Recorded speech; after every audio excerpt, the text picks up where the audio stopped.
I still remember the moment that made me question something I had never thought about before. I was standing in a grocery store, staring at two nearly identical jars of pasta sauce. One cost a little more. The other was on sale. For some reason, I felt strangely confident that the expensive one would be better. I reached for it without thinking. A few seconds later, I stopped and asked myself a simple question. Did I actually choose this, or was something choosing for me? That question followed me home. At first, I thought it was just about shopping. But over the next few months, I started noticing something unsettling. The way I spent money. The people I trusted. The opinions I formed. The choices I made every day. Many of them didn't feel as independent as I had always believed. And that's when I discovered 7 psychological theories that quietly influence almost every decision we make. Not in dramatic ways. In ordinary ways. The kind we rarely notice. The first one revealed itself the very next morning. I stopped at my usual coffee shop before work. The menu board displayed 3 cup sizes. Small. Medium. Large. Normally, I bought a medium. But that day, a new extra-large option had appeared. Suddenly, the large looked reasonable. I bought it without hesitation. Later, I learned about something called the decoy effect. The theory is surprisingly simple. When a new option is introduced, especially one that seems excessive, it changes how we perceive the existing choices. Nothing about the large coffee had changed. Only my perception had. That realization bothered me more than I expected. Because it made me wonder. How many choices in life are actually comparisons rather than decisions? How often do we choose something simply because another option makes it look better? I couldn't stop thinking about it. A few days later, another strange thing happened. At work, our team was discussing a new project. Someone proposed an idea. Within minutes, nearly everyone agreed. Including me. The meeting moved on quickly. But afterward, I found myself sitting at my desk feeling uncomfortable. The truth was, I didn't fully agree with the idea. I just hadn't wanted to be the first person to disagree. That's when I encountered the second theory, social proof. Humans naturally look to others when deciding what's correct. If enough people seem confident, our brains assume they must know something we don't. It's useful. After all, nobody can analyze every decision independently. But there's a hidden cost. Sometimes we're not following wisdom.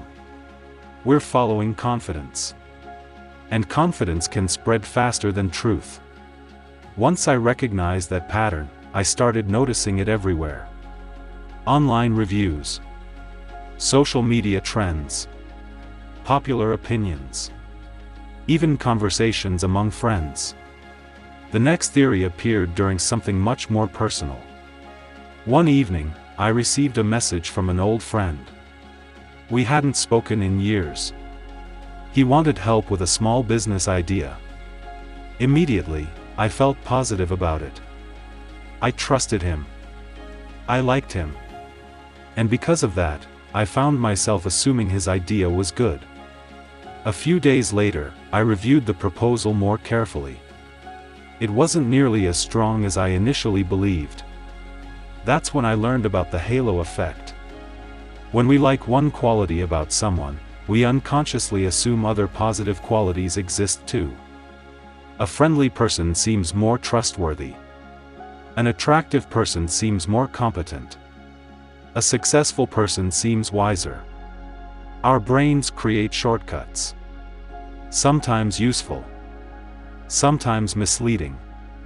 I started realizing how often first impressions shaped my judgment long before evidence did. And honestly, that was uncomfortable. Because it meant I wasn't always seeing people clearly. I was seeing my assumptions about them. Around that time, another pattern emerged. One night, I spent nearly an hour reading articles online. Every article seemed to support something I already believed. By the end, I felt even more convinced I was right. Then something occurred to me. Why hadn't I read the opposing arguments? The answer was simple. I hadn't wanted to. That's confirmation bias. One of the most powerful psychological theories ever studied. We naturally search for information that supports our existing beliefs while avoiding information that challenges them. The strange part is that it rarely feels intentional.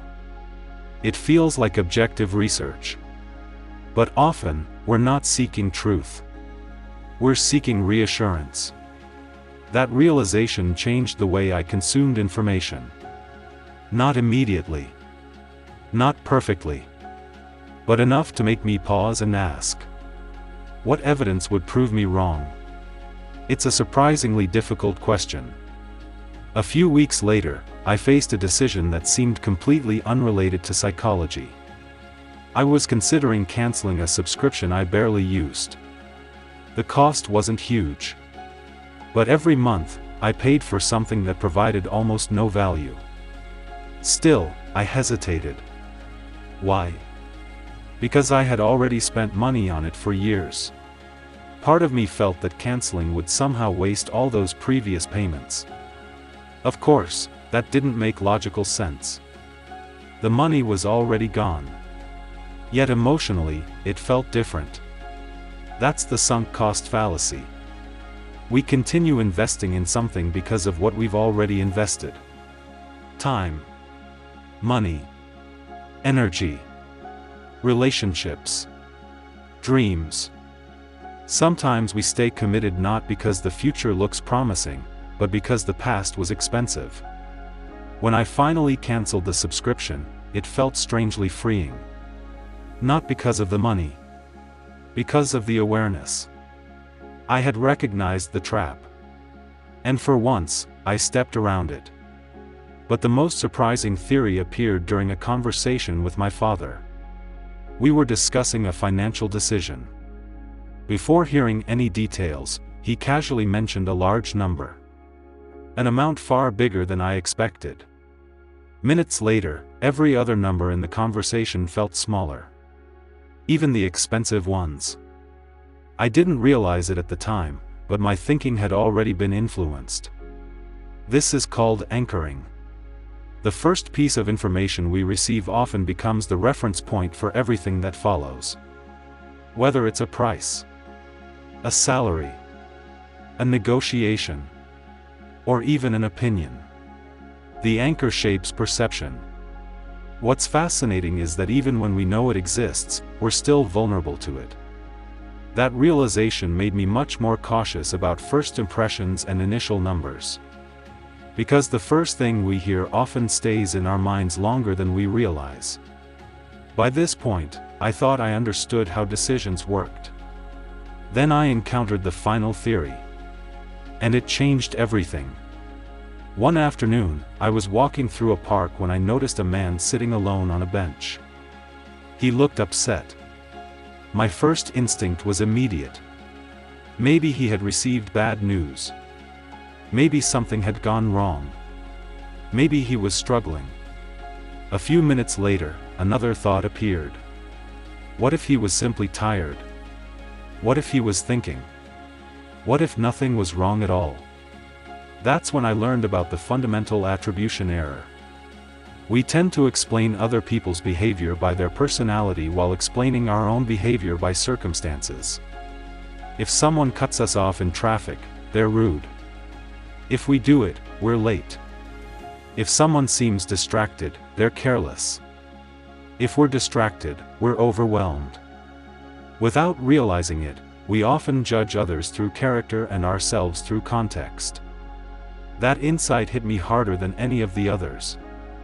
Because it wasn't just about decisions. It was about empathy. Maybe people weren't always what they appeared to be. Maybe behavior wasn't the whole story. Maybe everyone was carrying circumstances we couldn't see. And suddenly, countless past interactions looked different. People I had judged.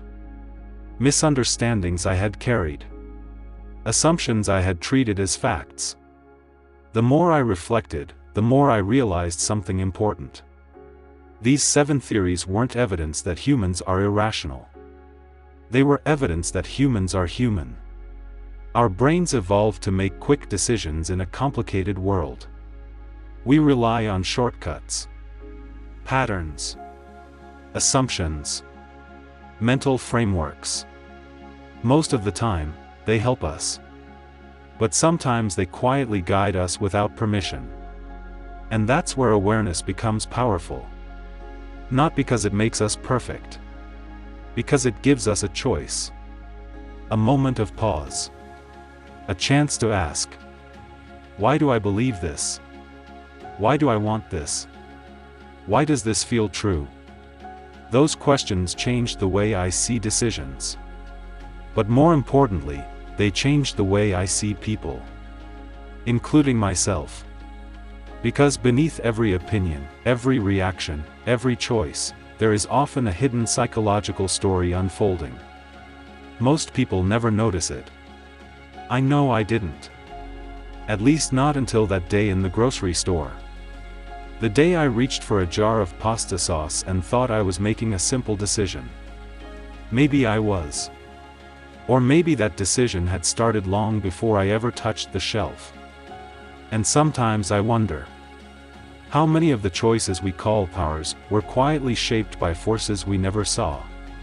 And if we became aware of those hidden influences, how differently might we see ourselves and each other?